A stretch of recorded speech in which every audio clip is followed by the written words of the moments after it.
নওগাঁ শহরে সন্ধ্যার পরে স্ট্রিট ফুডের একটা বিশাল আসর জমে। এখানে বিভিন্ন ধরনের স্ট্রিট ফুড পাওয়া যায়, তার মধ্যে ডিম একটি জনপ্রিয় খাবার। নওগাঁতে বিভিন্ন ধরনের ডিমের রেসিপি আপনি পাবেন সন্ধ্যার পরে রাস্তাঘাটে বিভিন্ন দোকানে। তার মধ্যে আমি একটি স্ট্রিট ফুড নিলাম, এটা হচ্ছে কোয়েল পাখির ডিম। কোয়েল পাখির ডিম এখানে 6টা ডিম দিয়েছিল, 6টা ডিম এখানে পোস্ট করে দিবে।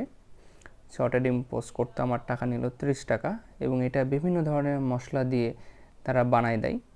প্রথমে 6টা ডিম একসাথে ভাজে, তারপর 6টা ডিম আপনাকে আলাদা আলাদা করে ভাগ করে দেবে।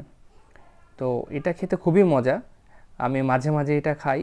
এটা ছাড়াও ডিমের বিভিন্ন ধরনের রেসিপি পাওয়া যায়, এবং একটা দোকানে গেলে আপনি দেখবেন সেই দোকানে আশেপাশে আরও বিভিন্ন ধরনের স্ট্রিট ফুড পাওয়া যায়।